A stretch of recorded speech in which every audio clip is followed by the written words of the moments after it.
ultimately there are going to be a small population of detractors that just aren't going to get on the train. You are a numbers person. It's just the context of which the numbers apply to you and appeal to you is very different. We had this notion of that we needed to know everything. I think the shift should be, instead of knowing everything, how do we learn fast and learn more?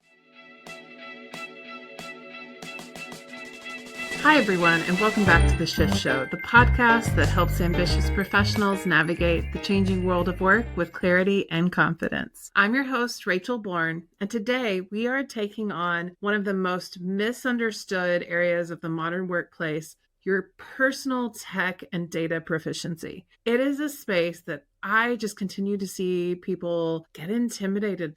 This is about becoming tech savvy enough to stay relevant and impactful in a world that's driven by systems and data. I have three incredible guests here to break it all down, some of the smartest people I know. The first is I'd like to welcome Lydia Wu. She is a former Deloitte and Accenture consultant and head of HR tech at Panasonic. Lydia is also the host of my new favorite bold and brilliant YouTube channel called Oops, Did I Think That Out Loud?, where she unpacks the real story behind tech adoption, HR transformation, and workplace systems. Zach Kuykendall leads strategic AI customer engagement at Workday, and he works with enterprise clients to translate AI hype into real grounded solutions and brings clarity to the chaos of all of this digital transformation that we're experiencing.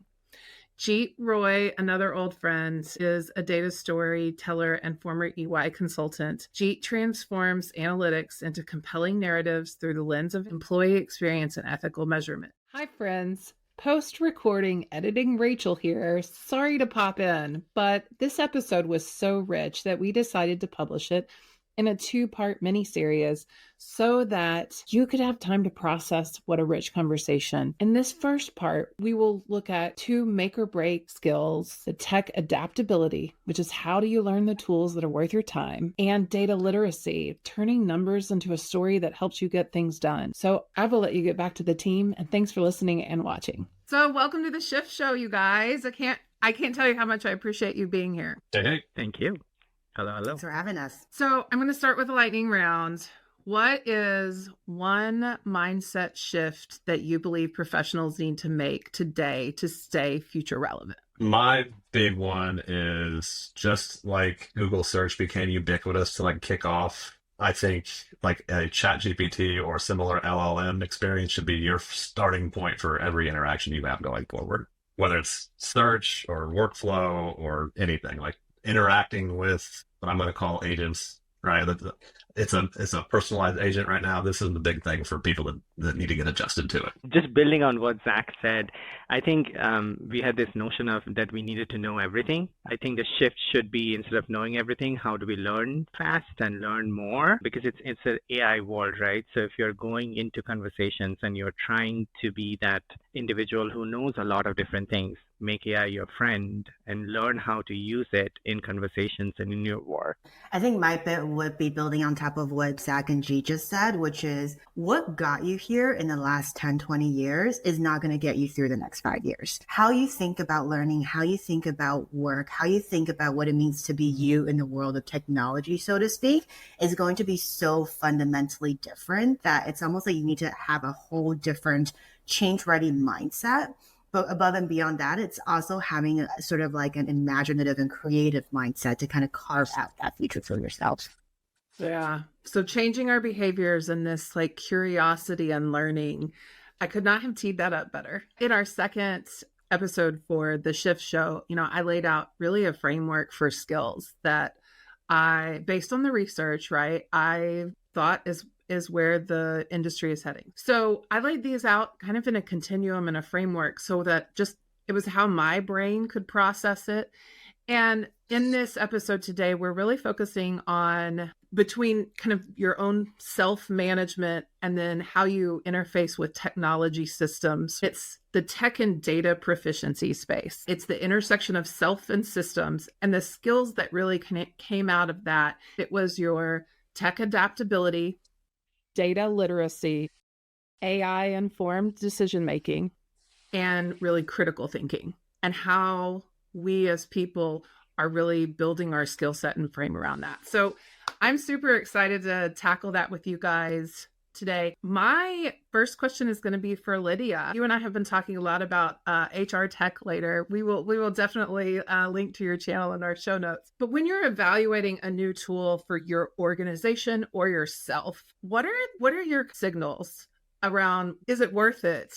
Where are your red flags that it's just theater? So many, so many. Oh my gosh. I feel like we can go on for 2 hours about this, but I think it's also important to highlight a before and after comparison, right? Because I grew up in the world of cloud SaaS, how all of us have bought technology before, which is you come up with a set of RFP requirements, you take that spec sheet, you go across your vendors and say, how many boxes do you check? What about you? And what about the other person? How many boxes do they check? So on and so forth. And basically, whoever checked the most amount of boxes won the bid, essentially, because it was just simple. I need X, give me X, or like at least 95% of X, and off to the races we go. But in the world of AI, where everything is more probabilistic and not so deterministic, meaning that it's not just A going to B going to C, so on and so forth, there's an amount of uncertainty related to how all LLMs generate outcomes. It's much more about the principles of design and the ideas of partnership in the vendors that matter. So for me, what I look for now are really two things. Number one, the question I love to ask most companies is, what sucked enough for you to say, I'm going to build a piece of technology and solve that problem? Because as simple as that question may sound, it tells me about the motivation behind the technology. Are you just in it for the capital, which is totally fine? Or are you in it to really solve my problem as an HR person who's kind of going through my day to day and trying to make my life a little bit easier? And then the second question I ask is really, is this proprietary? What did you build it on top of? How many layers of third parties are we looking at in terms of where you layered your technology? Because that then tells me, if I were to adopt that piece of technology, where is my data actually going? What is my data being used for? How is it being trained? And how many layers of third parties and, quite frankly, geographic boundaries is my data going to travel through before I get my final results? Those are really good points.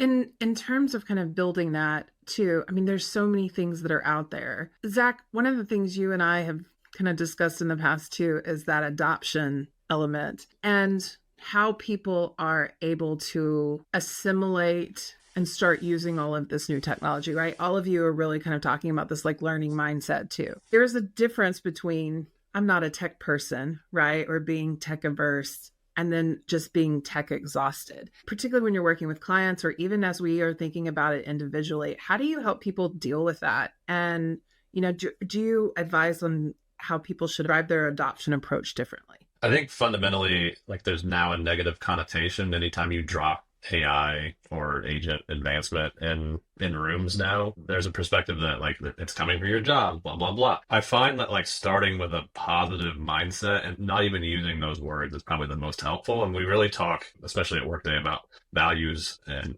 outcomes that we're trying to drive. Right, like Lydia, to your point, like I love that. Here's the result we're trying to strive for, and ultimately, if it's whether it's recruiters or anybody else in HR, like we're trying to make your lives easier. Like this is the fundamental thing. We're trying to make your lives easier so you can do more different things, not mundane things that bore you. So like that's really like the frame that I try and take is don't be afraid of it. It genuinely is trying to help you in your work, and there's no.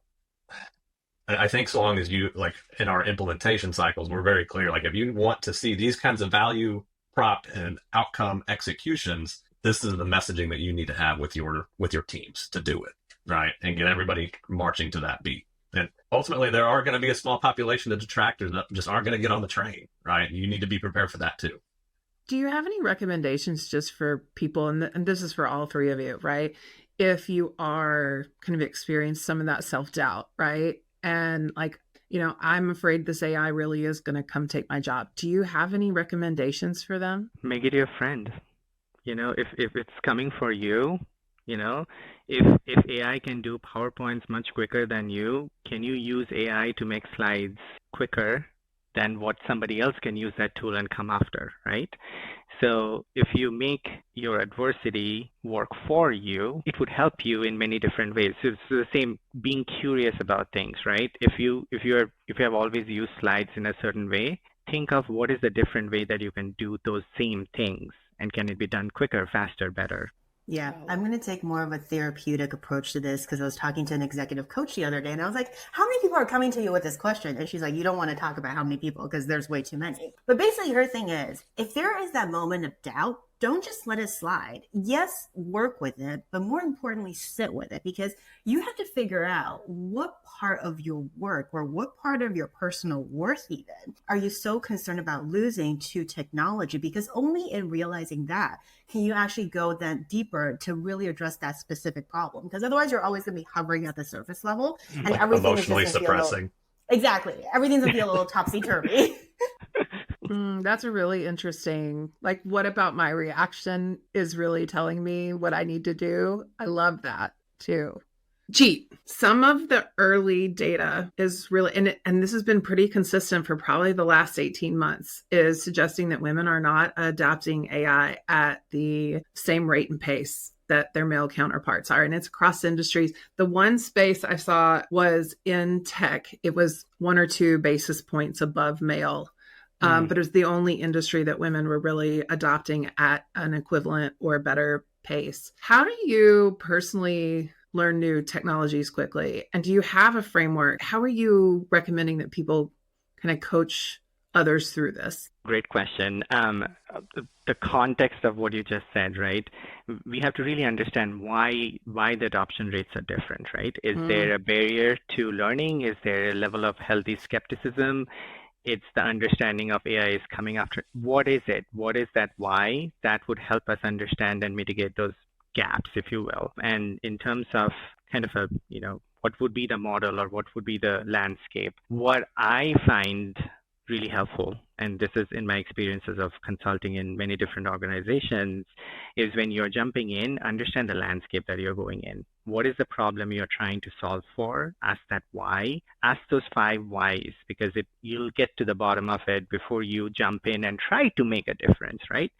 And your show is about HR professionals. So I will say this: I am kind of a transit between IT and HR, and I've always gone back and forth between those 2 roles. I think as HR professionals, what we can really make a difference is understanding the tech stack that you have in those companies that you're going in, or the situations you're going in. But how can you make best friends with the folks who own those technologies in the organizations, right? Sometimes as an HR community, we come with all these requirements, like Lydia was mentioning, but also the flip side of this is there are human beings who are working in tech who don't really understand the HR language. And then we are just asking and asking and asking. So how can we collaborate with these individuals who really know the technology, and it'll make you better in using the technology that they're asking you to use. And so my go-to has always been that landscape, and use the people, and not use as in use, but collaborate with them, partner with them so that you can make a difference. Can I just jump in here for a second? Because this is a little soapbox Absolutely. I like to get on every time we talk about it, because I think for me, there's a difference between using AI and engaging with AI. Last month, I was on a podcast with someone and we're taking questions from the audience, and someone from the audience was like, oh, I work in the cannabis industry, and like there's a lot of misperception about the industry on a lot of the LMs because the training they have gotten, et cetera, et cetera, et cetera. So her thinking was like, like when I take the wrong outputs from the AI and the LLMs I'm using, I just kind of deal with it. I change it on my own. And I asked her a question. I was like, do you ever go back and then correct the LLM essentially, or the tool that you're using with your input? She's like, no, I just deal with it. And I was like, okay, well, fast forward 5 years. What happens if the wrong data continues to get used for training and your perspective isn't included? So I think for me, there's almost a 2-way dialogue we need to start embracing in order to get more diverse views and representation in technology and in the different LLMs. What if I told you that your boss skydives, Tim in marketing is a magician, and Sam in accounting does sums in his head while standing on his hands? Seeing sides of the people you work with but never see, sides that inform and inspire their work and that can inspire yours, is what The Talent Show is all about. Email me, Tom Alexander, host of The Talent Show, at talentshow@backboneinc.com, and show us what you got. I look forward to seeing you on The Talent Show. That's a really good point. As you sort of corrected, it learns more from you. It gets better. I've actually noticed ChatGPT recently the outputs are much stronger even in the last few weeks. I've been wondering if some of that is just how much input I have now given it. It's been a little too positive for me. Have you seen that where it's like great? Is it? That's come up in the news lately that they've inserted like more positivity in Well, responses that it's turning some people off. And negative Nancy like me, it's like, man, don't say that. No, mine's like way too happy. I think I trained it to become a Gen Z because the other day I was like, okay, here's an idea, iterate with me. And then the response, I call Mochi, named after my first hamster. Mochi was like, that was slap. And I was like, who gave you that personality, or are we just trying it out for sizing right now? that's hilarious. That's funny. So if I dropped into a new company, and this is not just for HR, but just kind of anyone in the public, if I dropped you into a new company and they didn't have kind of familiar tools and tech, say you came from Microsoft and now you're in Slack land or Google and, new ATSs or HCM kind of situations, what's the first thing that you recommend people do to kind of find their footing in the tech landscape? So, from my personal experience, I'm just Yeah, just you just did that. this. I just did that. So I went from Cummins, which was like Microsoft Teams shop. I would say very regimented. This is how we do things. Not a lot of like flexible growth. And I've come to Workday now and hired score within that. And it's very much like high tech culture. Like everybody's interacting on Slack and messages and channels. And at Cummins, like it was like pulling teeth to get that work done. Everything was done through email. So like there is large cultural divides across industries. And that has been like a big growing. I was like under Rachel, a very heavy tech user at Cummins, and I come to Workday now, and it's like I'm bottom of the barrel, like direct the society at Workday in terms of like tech utilization and like understanding everything across that environment. So it's been interesting for me. So did you just kind of jump in on the deep end and? Yeah, like I kind of leaned into this where like we had Windows machines at Cummins. I am now using a Mac at Workday, and really like upended my entire tech ecosystem to try and adjust and like refresh my brain. I like that, disrupting yourself a little bit there, even intentionally. That's an interesting approach. And you too, Jeet, you're relatively in a newer role at Ford. Yeah. Yeah, and I could relate to what Zach was saying, because in my consulting life as well, right? We would have new projects and new clients, and that would be every 3-4 months, and it could be a whole different way of working and a whole different culture. So my go-to in those situations is really understanding the culture, like to Zach's point of how things are being done. Instead of going into the deep end, I really would like to understand like the tech, what are the technology that is being used and why are they being used, right? And then kind of coming up with a strategy of, can I use small experiments or small things that I can do hands-on instead of just jumping into all of it, right? So how can I use, if you're going from Teams to Slack, can you actually translate the requirements in Slack and see how things are moving in different progressions?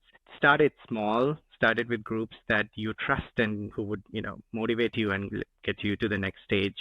And then be that disruptor, because that's how you can grow together, I think. Yeah, and I think building on top of what Jeet just said, for me, there's really 3 angles to this, which is one, the sort of personal / enterprise technology stack, right? You have to trust at this point, every one of the major tool suites are designed with the same principles in mind. Regardless if you're a Google Sheets person, Excel person, a Apple Numbers person, they all kind of do the same thing at a basic functionality level. You just have to get around the wacky wiring of how some of the steps are done, like how you filter in Numbers versus how you filter in Excel. And then the rest is about the same. I think on the enterprise tech stack side of it, I'm of the variety of like, ooh, let me see what does this button do. And if I break it, I'm going to call IT, because I have to trust that when they wrote it out, they at least had the consideration of what happens if someday someone presses this button by accident and they removed all the buttons that I shouldn't be pressing from my docket, essentially. And then I think if you are, for whatever reason, in HR running a tech stack, or you're like, here, you're our new talent acquisition person, here's a new ATS that you've never heard of, literally just pick up the phone and call your vendor, because there's nothing a vendor would love more than to tell you about the best way to use their technology so they can get the adoption numbers and the revenue retention numbers down the road. So that's always my first go-to of like, how is this thing supposed to work? And then we can figure out how it actually works. I love that. Love that. And I love that might be a new tagline too. Click it till you break it. Print it on a It's really t-shirt. good. I know that would be really a very good one, but really good, kind of tips from you guys. Yeah. And I just feel like I also need to just recognize you are all very tech savvy people. So kind of coaching others who may not be as naturally tech savvy, but it's really insightful to kind of hear how you approach it and what you do. And even it's just getting in there, as simple as get in there and click around. It's okay if you break it, I think those are good lessons. So I'm going to switch topics a little bit to talk about the almighty data and data literacy. And interestingly, all of us come from pretty strong kind of data and engineering cultures. It's one of the making sense of the metrics and drawing insights and avoiding manipulation of the data is another one that I have been, really fascinated by as I've interacted within the HR industry. And one of the most questions that really kind of got me when I was talking to some folks, they would just want to, I get to talking about the data and they're like, oh, I'm just not really a numbers person, and, or sometimes they would start the sentence with, well, I feel, so there was a lot of emotionality in kind of the opinion as opposed to data. What would you say, and what advice would you give to the person who isn't that numbers person as we move into the future of work? Can I start? Because I feel so deeply traumatized by that sentiment, having led a whole people analytics function from scratch and ran it for 5+ years. So here's the thing. I don't think it's the fact that people are not numbers people. You just don't care enough about the numbers that you're looking at. For example, a lot of times when I have generalists or business partners coming to me 5-10 years ago saying, I'm not a numbers person, my first question back to them is did you go shopping this weekend or did you go to Costco this weekend? Okay, great. Did you see a deal? Yes. Did you have to calculate in your head what 30% reduction off of $7.99 was? Or even use a calculator? They're like, yeah, we did. I was like, you just kind of did analytics there to figure out if you were better off getting this on sale or if you're better off getting this as regular price. So you are a numbers person. It's just the context of which the numbers apply to you and appeal to you is very different. So you're reframing it back to them. I love that. Interesting. Like that.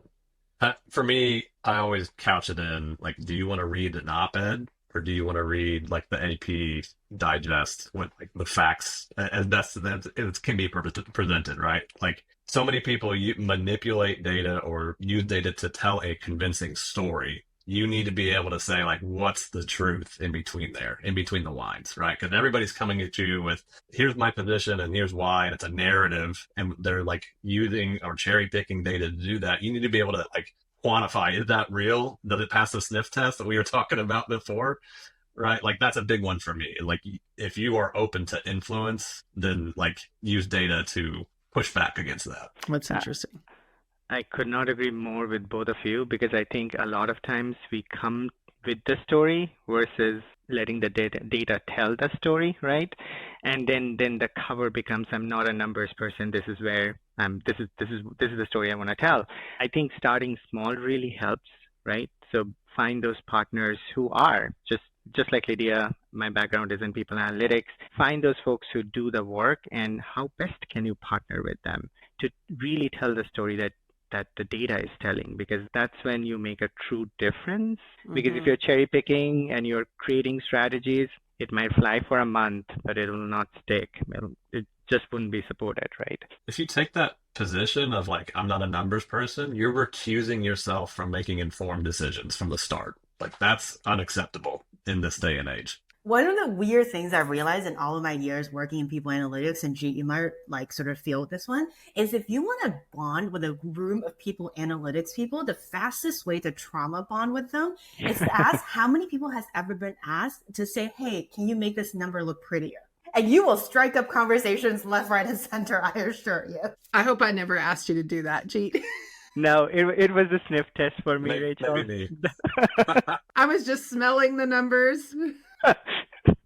And nine times out of 10, your sniff test kind of stood. So, better than the statistics test, I know. So, well, I do think it's important to know your data too, right? As a practitioner. And the more you know it and the more intimate you get with that and the process alignment, right? Then you can sort of be like, this doesn't feel right, but I need you to tell me if it is or not to your data folks. I think that can be huge. But you all are also hitting on kind of a trust of the data. No one said that quite directly, but these data lakes aren't perfect if you even are lucky enough to have one. And we all know that's also in many ways the sort of backbone of AI. So how do you coach teams to sort of balance that trust in the data? And then you also have some of this like natural skepticism because the data isn't going to be perfect. Can I go on that? Because absolutely. It's a consistent theme, Rachel, and the way that I have approached it in my time when being in people analytics is really understanding those data lakes and having the people who manage those lakes because they know the ins and outs of it. So if you're putting in garbage, you're going to get garbage, right? Garbage in, garbage out. So the tactics for that is really partnering with the folks who know the data. And the other part of that is folks like yourself, Rachel, who has the domain knowledge. Because when you raise the flag about a sniff test, what happens is those questions that we are probably not thinking, we would start thinking. And that's true for any data science. Like you can be the best coder in the room, but you do not have the domain knowledge of what you're predicting, your predictions will not hold good for the business. Because the bottom line, as much as we want to talk about it or not, is the numbers that HR is a consultant to the business has to be better. So we need to raise those sniff tests, with domain experts, and the other part is the tech experts who's going to tell you, yeah, this holds or this doesn't hold, right? Mm-hmm. And then the level of skepticism can be managed, I think, better. Great points. I think the way I look at it is it's always easier to start solving the problem from the very beginning, right? Because great data outputs require great data architecture and design to begin with. Whenever a new system or a new technology gets brought into an organization, it's always good to do a gut check with your people analytics person. Say like, hey, can we figure this out? This is what I'm trying to do with the technology. Is it going to impact? How is it going to impact? Help me design the data architecture.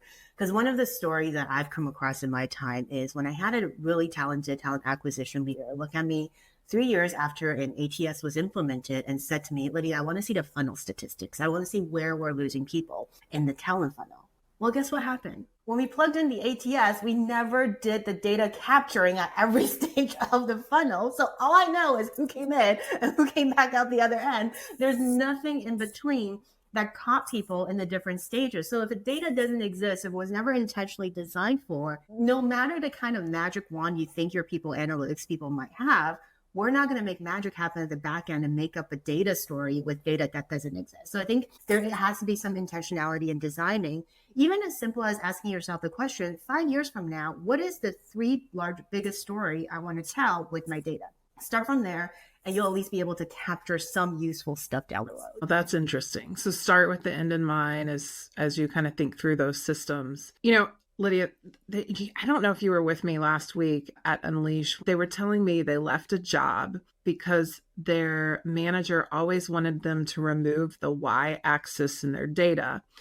And, oh yeah, seriously, Jean. And because they were like, no, it makes it clearer. And, what they were trying to show, I think, were discrepancies much larger than they actually were as a percentage of the overall picture, right? That data storytelling piece can be very hard for some folks. And I think that's what makes people analytics world so challenging, because inherent to every people analytics practitioner is a truth-telling side. Like all of us, I would say, have a bottom line where we will not bend the data for the story. Like there are certain dressing up and stuff like that we'll do. I think all of us have done to a certain extent, but there are certain things that we would just never do. And for me, sort of bending the facts by removing an axes and data label is one of those things where just kind of like, okay, now we're kind of broaching on the border of an ethical conversation here. Yeah, well, what was interesting, I don't think this guy realized it at all. They felt like they were making the picture clearer to their leadership by removing this axis. And I I just Now, found a that double really. Y axis, I am all for getting rid of those. Single Y, please. My brain cannot interpret both of those. And that's a fair point, Zach. I like this point that Lydia's making where, there's a walkaway point that we're not going to lie with the data. But what advice do you have for others on how to get better at data storytelling? Like, and especially that mid-level management group, they may not be as experienced in it, but they're trying to get things done with their leadership. In my sphere, a lot of folks are hesitant to like move further along their AI adoption curve because they think the data they have is not clean enough, right? And I think an interesting jump that you're going to start seeing is with all this LLM advancement, the data you have, even if it's unstructured, like it's still interpretable by those models and useful. The biggest thing is having no data, period, to Lydia's point earlier. But even if you have crappy data, that's still better than nothing and will also get easier and easier with the more this technology advances. Yeah. I think for me, it's two things. One, coming in with a hypothesis, and two, click it till you break it. I feel like that should be a new tagline on anything that does not fit your hypothesis, right? So for example, manufacturing environment hypothesis, our turnover at 30%, people leave us for our competitors. Okay, great. Start digging through your funnel data. At what point in what department does your turnover exceed or go way below 30% in the comfort tolerance zone? And then from there, double click, figure out who is the manager, who's leaving, who's going, what demographic trends are you seeing? And then it's in those outliers, I think you find the best stories when it comes to data storytelling. Lydia, we should catch up for a coffee at some point. I'm just saying. To me, I think it's the data storytelling, and Rachel, you're touching on like data literacy, right? How do we equip and enable folks to tell that story? So things that are really helpful is in those situations, we have to be consultants to these folks and really help them understand the problem. Because in your example, Rachel, I don't know if this person had any malicious intent or they were just thinking that is a pretty picture, right? But in Lydia and my brain, it was like a huge red flag. So was yours. So if I am log transforming a regression line, there has to be a better reason that I'm doing it, not just to make it pretty for the story, right?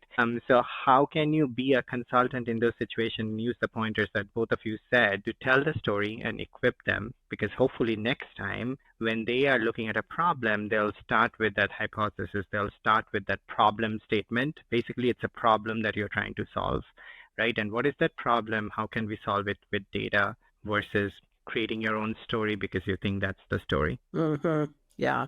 And I think that makes a lot of sense. But it also kind of, if I'm going to combine that with Zach's also previous point around some data is better than none, that kind of brings me into this AI informed decision making. Where have you seen a time where like AI has kind of strengthened that human making decision in a way that, I don't know if it surprised you, but it sort of opens up new opportunities? One of my most recent examples, I was consulting with a company, very large organization, and we were looking at employee voice data, right? And one of the things that we know we can do with text language is NLP programs, and AI can do that very, very fast. You don't have to write lines and lines of code to get to that. So in those situations, AI did pull through lots of data, lots of cleanup very, very easily before we could put it in a code, in a Python statement to clean up and then do the analysis, then do the storytelling. But the limitation that came, Rachel, really was AI failed at understanding where those voices were coming from and what's the background. So when a salaried population says something versus an hourly population in certain industries says something, there is a clear distinction behind that background and what they are saying and how that should be interpreted, right? I think that's where NLP was a lot more powerful by a human being doing it versus AI just ingesting all of it. So we talk about LLMs in a lot of different situations. I think small language models are always better, dependent on how much data you have, because some data is better than no data. But at the same time, if you're ingesting in a very large model, I'll try to generalize those statements instead of That's a good point. Yeah. niching it. You have to kind of niche the analysis. The example I have is a little bit different. I think for me, it's the difference of introducing human and people data into your typical operational LLMs or AI algorithms. For everyone's background, Japanese manufacturing company operating out of the US. Basically, a lot of times our staff is babysitting machines, making sure that the buttons aren't flagging orange or red or making blaring sounds, essentially.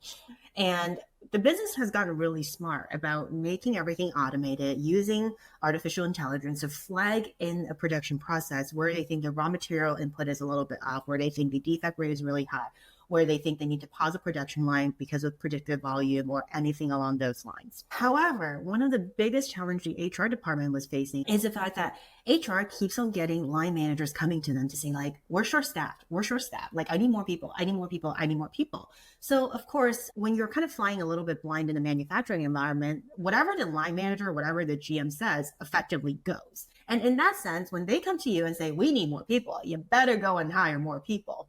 So we were throwing bodies at the equation. However, that defect number was just all over the map and really wasn't changing. So then they came like, we need more people. We need more people. At some point, the HR department looked at each other and said, like, hang on, this makes no sense whatsoever.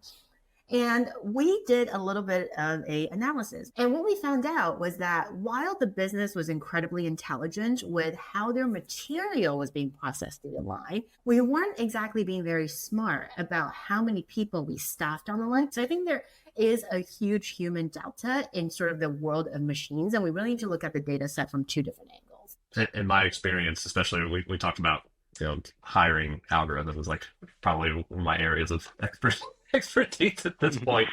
I think you're using AI to remove the intuition layers of people that those are the things that create bias or get off track, right? At least initially. So like the more you can build in AI to help like keep everybody on the rails in these processes, the better. I think like hiring is a really great example. Yeah, at Workday, we're starting to extend that into more and more of these people processes where like we know that there's inherent bias in some of these situations, succession plans, right? Like that's another one. How does AI provide more data and insights in real time to drive a consistent process that isn't so human intuition based? Like how do you make the intuition scaled? And the only way you can really do that is through AI and analytics. Yeah, that's a really good point.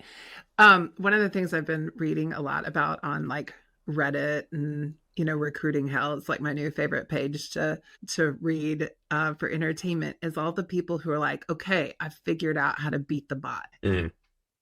As an expert, what is your opinion? Can we beat the bot? I hope you enjoyed the conversation. Please subscribe or share this episode with your friends that could benefit from this conversation, and jump over to part 2 to finish the conversation on technology and data literacy so that we can nail the future of work together.